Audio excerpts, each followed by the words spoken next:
اللہ رب العزت نے قرآن مجید فرقان حمید میں ارشاد فرمایا والفجر ولیال عشر، قسم ہے فجر کی اور قسم ہے 10 راتوں کی۔ سیدنا عبداللہ بن عباس رضی اللہ تعالی عنہ فرماتے ہیں کہ اس آیہ مبارکہ میں جو 10 راتوں کی رب کائنات قسم اٹھا رہا ہے، ان 10 راتوں سے مراد عشرہ ذی الحج کی 10 راتیں ہیں۔ اور دوسرے مقام پر اللہ رب العزت نے ارشاد فرمایا وَاذْكُرُوا اللَّهَ فِي أَيَّامٍ مَّعْدُودَاتٍ، اللہ کو طے شدہ دنوں میں خوب یاد کرو۔ جمہور مفسرین کے نزدیک ان طے شدہ دنوں سے مراد عشرہ ذی الحج کے دن ہیں، جو کہ ایام حج بھی ہیں۔ قرآن مجید فرقان حمید کی ان آیات سے ثابت ہوتا ہے کہ عشرہ ذی الحج کی کتنی بڑی فضیلت ہے۔ عشرہ ذی الحج کی اتنی بڑی اہمیت ہے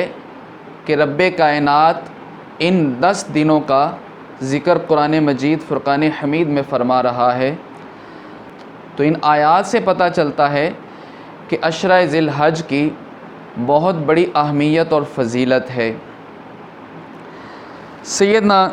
عبداللہ بن عباس رضی اللہ تعالی عنہ سے روایت ہے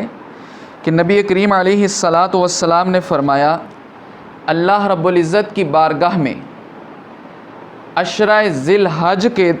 دنوں کے مقابلہ میں کسی دن کے نیک اعمال زیادہ پسندیدہ نہیں ہیں۔ تو صحابہ کرام رضوان اللہ تعالی علیہم اجمعین نے عرض کیا یا رسول اللہ صلی اللہ علیہ وسلم، کیا اللہ کی راہ میں جہاد کرنا بھی اس سے زیادہ افضل نہیں ہے؟ تو حضور علیہ السلام نے فرمایا ہاں، اللہ کی راہ میں جہاد کرنے سے بھی زیادہ پسندیدہ اعمال ان 10 دنوں کے اعمال ہیں، سوائے اس آدمی کے جو اپنی جان، اپنا مال و اسباب سب کچھ اللہ کی راہ میں جہاد کرنے کے لیے لے جائے اور واپس کچھ بھی نہ لے کر آئے۔ ایک دوسرے مقام پر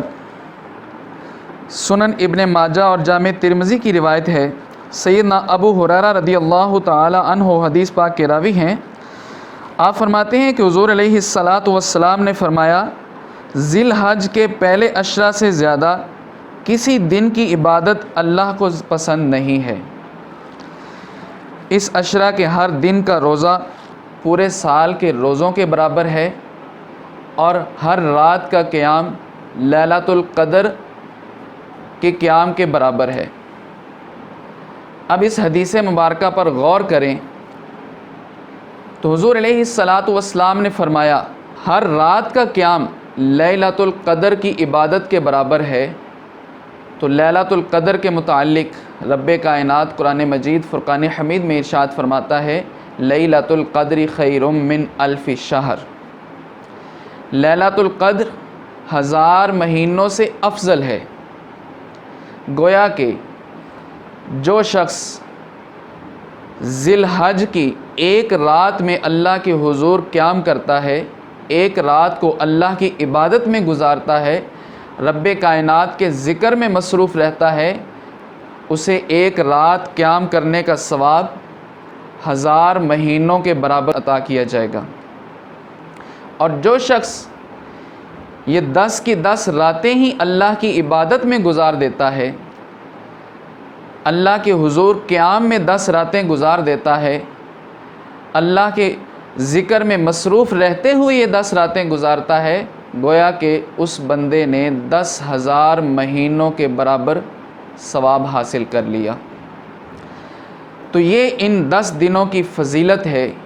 ان 10 دنوں کا اجر ہے، ان 10 دنوں کی اہمیت ہے۔ تو لہٰذا ہمیں چاہیے کہ ان 10 دنوں کو بونس سمجھتے ہوئے ضائع نہیں کرنا چاہیے، بلکہ ان 10 دنوں میں جتنا ہو سکے اللہ کا ذکر کرنا چاہیے، عبادات کرنی چاہیے، روزہ رکھنا چاہیے، راتوں کو قیام کرنا چاہیے، اللہ کے حضور سجدہ ریز ہونا چاہیے۔ ان 10 راتوں کا بہت بڑا مقام ہے، بہت بڑی اہمیت ہے۔ حضرت عبد القادر جیلانی رضی اللہ تعالی عنہ غنیۃ الطالبین میں عطا بن ابی رباح کے حوالہ سے اماں جی عائشہ صدیقہ رضی اللہ تعالی عنہا کا فرمان نقل فرماتے ہیں کہ ایک گویہ یعنی ایک گانا گانے والا نبی کریم علیہ الصلاۃ والسلام کے ظاہری زمانہ مبارک میں وہ سارا سال تو گانا بجانے میں لگا رہتا، لیکن جیسے ہی ذی الحج کا چاند نظر آ جاتا وہ گانا بجانا چھوڑ کر روزے رکھنے شروع کر دیتا اور اکثر وقت اللہ کی عبادت میں گزارتا، کثرت سے اللہ کی عبادت میں لگ جاتا، دن رات اللہ کی یاد میں مصروف ہو جاتا۔ تو حضور علیہ الصلاۃ والسلام کو جب پتہ چلا تو حضور علیہ الصلاۃ والسلام نے وجہ دریافت کی کہ کیا وجہ ہے کہ سارا سال آپ گانا بجانے میں لگے رہتے ہو، جیسے ہی ذی الحج کا چاند نظر آتا ہے تو وہ کام چھوڑ کر روزے رکھنے شروع کر دیتے ہو، اللہ کی عبادت میں مصروف ہو جاتے ہو۔ تو وہ شخص کہتا ہے یا رسول اللہ صلی اللہ علیہ وسلم، میں یہ عمل اس لیے کرتا ہوں، میں چاہتا ہوں کہ اللہ تعالیٰ حاجیوں کی دعاؤں میں مجھے بھی شامل فرما لے، کیونکہ یہ ایام حج ہیں،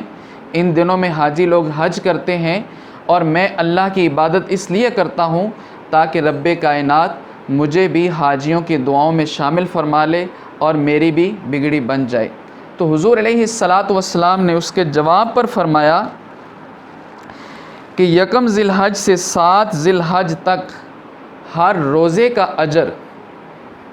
تجھے جو ملے گا وہ 100 غلام آزاد کرنے کے برابر، 100 اونٹ حرم شریف میں قربانی کے لیے بھیجنے کے برابر، اور 100 گھوڑے اللہ کی راہ میں جہاد کے لیے وقف کرنے کے برابر عطا کیا جائے گا۔ یہ تو 7 دنوں کا اجر ہے۔ یوم ترویہ یعنی 8 ذی الحج کے متعلق حضور علیہ الصلاۃ والسلام نے فرمایا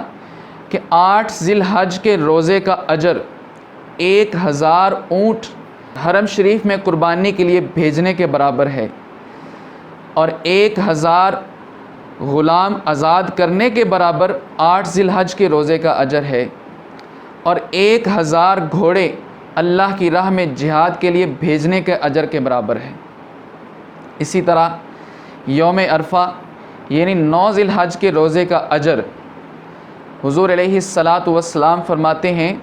کہ 2000 اونٹ حرم شریف میں قربانی کے لیے بھیجنے کے برابر ہے، اور 2000 گھوڑے اللہ کی راہ میں جہاد کے لیے وقف کرنے کے برابر ہے، اور 2000 غلاموں کو آزاد کرنے کے برابر 9 ذی الحج کے روزے کا اجر ہے۔ تو ان 10 دنوں کو ہمیں ضائع نہیں کرنا چاہیے، ان 10 دنوں کو اللہ کے ذکر میں گزارنا چاہیے، تسبیح و تحلیل میں گزارنا چاہیے، ان 10 دنوں کو اللہ کی عبادت میں گزارنا چاہیے، لہو و لعب میں ان 10 دنوں کو نہیں گزارنا چاہیے۔ اللہ رب العزت ہمیں توفیق عطا فرمائے کہ ہم ان 10 دنوں کو اللہ کے ذکر میں گزاریں، اللہ کی عبادت میں گزاریں۔ وآخر دعوانا ان الحمد للہ رب العالمین۔